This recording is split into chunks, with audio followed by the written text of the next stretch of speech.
Okay, so I have now stitched all of the whole stitch, half stitch, 3/4 stitches, and have the heart done with the Johnny jump up in the middle. Now on this side, I have done the couching stitch just to play around with it and kind of know what I'm doing before then I do it over here. I did do the white because initially in my pattern, I don't have that. I will add that before I upload this to my website, which is www.moonflowerstudio.biz, B-I-Z. And if you go to the cross stitch page and scroll down, you will find my seasonal fractional freebies. So now we are going to do couching stitches on this side. So I think the first one I'm going to do is the light violet that's going to go around the edge of the petal. And to do that, I'm using this gorgeous Classic Colorworks Loganberry that has quite a lot of variation in it and kind of leans brownish. I got to use that again for something. Okay, so a couching stitch is not a backstitch. And the reason I don't like back stitches is I think that to me it looks like it's dashed because you go down and back up again. So every time you go down and back up again, you're going to have this micro space where there's nothing. And I like the look of a more continuous line. Like here you can see it's a more continuous line. For my line stitching. So a couching stitch is basically a 2-thread process. So you have a thread or a cord on top and then a thread underneath and you're just lining or using that thread on top like you're drawing a line, and then you're tacking it down as you go. If you follow the Royal Needlework Instagram from England, they have a lot of very fancy embroidery. They did a lot of stuff for the coronation. Their school, Royal Embroidery School, is in Hampton Court in London, and had the patron of one of Queen Victoria's daughters, and they do their stuff is gorgeous. And they do a lot of couching with like gold cord and stuff. But yeah, basically it just means that you're tacking down a continuous line of thread, cord, or something. So to do it, you need to figure out where you're coming from. So I'm going to start here. So I'm going to just anchor, my thread down, whatever preferred method you like. So it's not going anywhere. And then you're going to bring this, I have 2 threads on this. You're going to bring both threads up to the top. Okay? And then you are going to take one of those threads. Sometimes I can get lucky. Sometimes I have to undo my needle. And I'm kind of just gently holding my thread in this other hand. I pulled off one of those threads. So now I only have one thread on the needle and one thread that's not on the needle. So then you're going to bring back down the thread that's on the needle. And you know what? Having not such a long piece of thread would not be a bad thing. Okay, so then what you're going to do is you're just going to follow the contour of what you're stitching. And if you need to look at your pattern to remind yourself, if it's real tight, what the contour is, you are going to couch down the thread that's riding on top. So I'm just bringing up my thread because first off it goes up two X's or rows. So I am going to lay, and half the problem is getting, I'm going to cut some of this thread off because we do not need this amount of thread, and it's just going to get me in trouble. I can tell already. Let's just start. So see, learn from me. Like, to do this, I don't think we need any more than that. This is going to be easier. So now I need to rethread. Make sure that they're not wrapped around each other. We'll see if I leave this part in or make it look like I'm so ready. Oh, there you go. Okay. So this is the thread that's going to go up and down.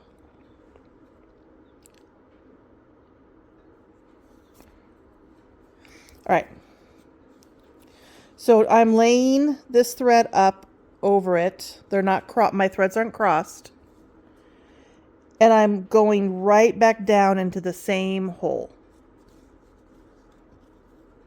Now, if I pull really tight, I'll pull it down where it basically is going to look like a backstitch. But I can control the tension by pulling this. So I just want it ever so gently to sit there and not be pulled too tight. So then I have a very long diagonal of 3s. My general rule is I don't like to go more than two. So I'm going to break this up and do 1. Remember, I can always pull up on this if the tension isn't looking great. And I'm just going to go straight down into the same hole.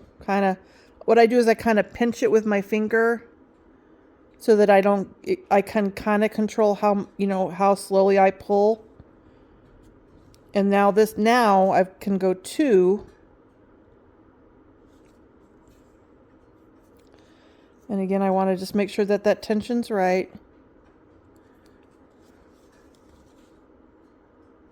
And then kind of pull the tension. So see, I'm getting a nice continuous line that doesn't have that back stitch kind of look. And now I go over 1 flat.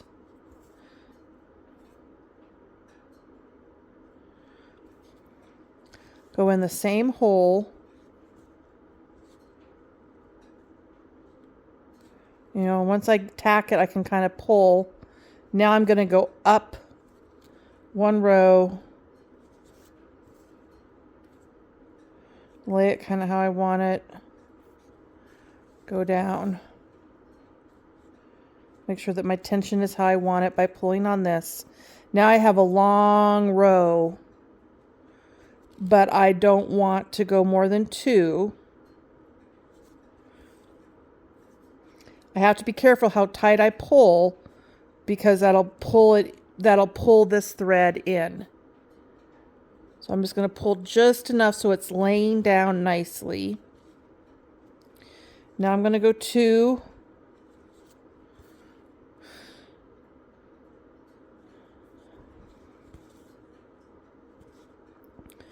Squeeze it, give it a good tug so it's nice and continuous line.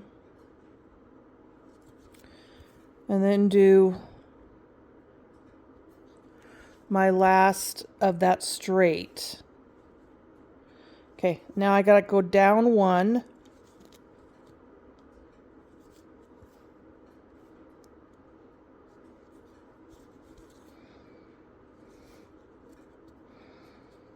So I'm liking how it looks. I think I'm not pulling too tight, and I'm going to go over 1.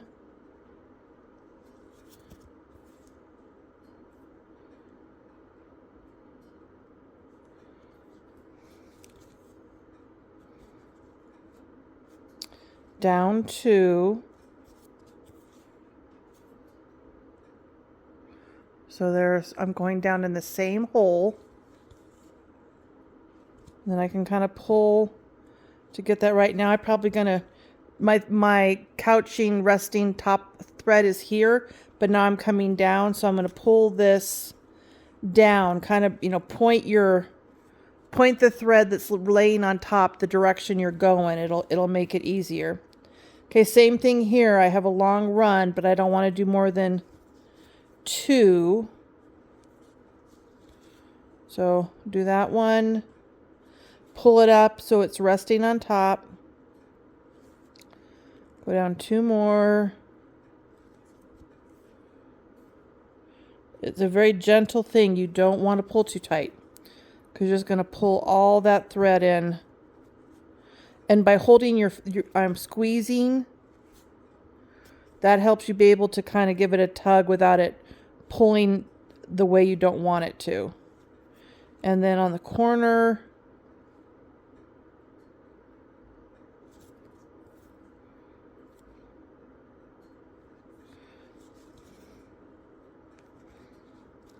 okay, now I'm going to go this way. So I'm going to kind of bring my thread that direction. And I think on corners it might be good to, you know, start off with not a very big gap. So I'm just coming in the same hole, giving it a little tug, coming down 2,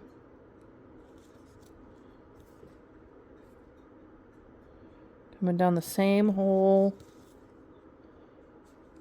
give it a little tug,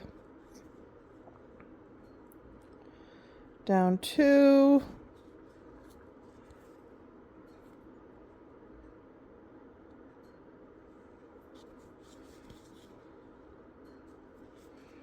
little tug. And when you kind of tug it, you're actually pulling it back up to the surface. You're not, if you tug on this, that'll help you bring it up to the surface. If you tug on the one that has the needle, that's going to pull it down, which you don't want. And then to go down to the corner.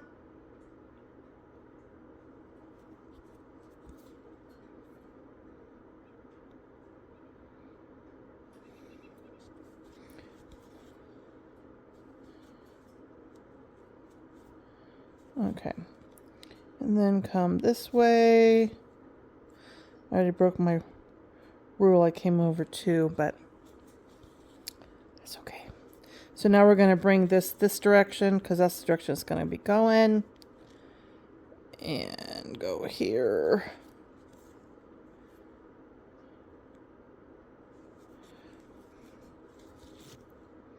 And then when you get close to the end, when you're about 2-ish away from where you're going to end, you don't want this anymore. You're going to pull your needle off, drop your needle, drop it again. Now you're going to put your needle on the top thread, floss or whatever. And obviously if you were dealing with, this is not the technique if you're dealing with a thick cord, that's a different technique. But for this one, we're just going to finish it off because we're only doing a tiny, tiny stitches. Like that. And we have couched the petal. Now, obviously, you will end up with different lengths of floss. So all you have to do is come in, you know, even them out, make them even. And then I believe that was all.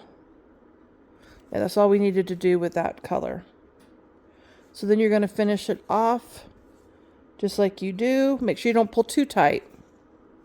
You don't want to pull in all that stuff you just have been very carefully laying at the top. And that is how you do a couching stitch. So I'm going to couch this, and then I might come back and we'll couch the leaf together. Okay, so I actually stitched a little bit more than I said I was. I said I was just going to stitch the the yellow edge, which is that darker Roxy Floss Co. Kernel Mustard, onto this yellow that I forget what it is. But then I decided to actually stitch around the white just with that light violet. And I don't know if you can tell, but this is not your, no offense, but this is not your grandma's backstitching. You know, a little color, a little edge sometimes gives a depth. It gives, like, there's depth in your work. And if you look at a Johnny Jump Up, you know, it has some depth to it. So I decided just to, you know, stitch around everything. You certainly do not need to do that. You don't have to stitch around any of it. If your colors are have a little bit more contrast than mine did, you probably are fine with not. It's totally up to you, like all art is when you make it. Okay, so all these places I was outlining a shape.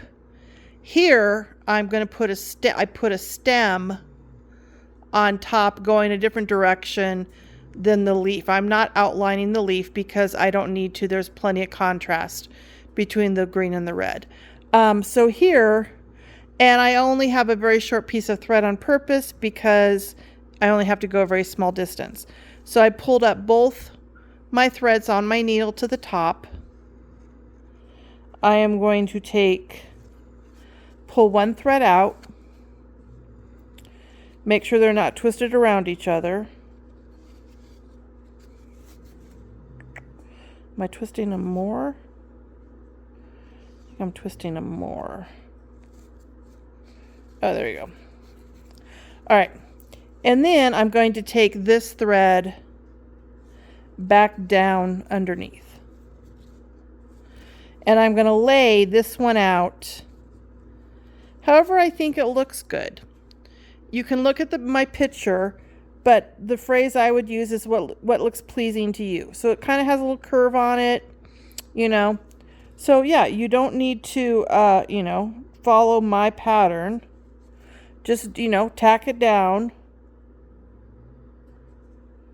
how it looks pleasing to your eye, you know. So I went a little farther than what I kind of recommend. So there's no law that says you can't come back and put another tack down. And remember, if I pull with the thread with the needle, I'm going to pull the thread down. If I pull on the thread on top, that's when I'm going to get something that's laying flat on the stitches. So then I think I want it to come this way.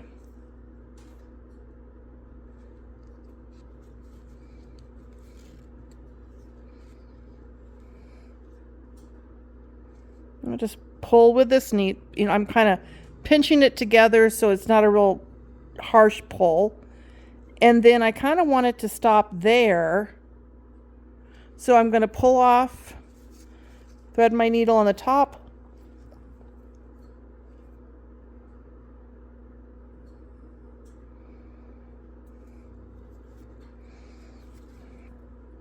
Decide where I want it to end. Go under that other thread. You know, just keep pulling the threads until you kind of get what you like. And then when you have that, then you're going to tie them off. And I'm going to do, just a second, I'll show you. I'm going to do my kind of dark purple lines on this side exactly the same way. And then once I do that, then I'm going to come back and I'm going to show you how to do an Algerian stitch.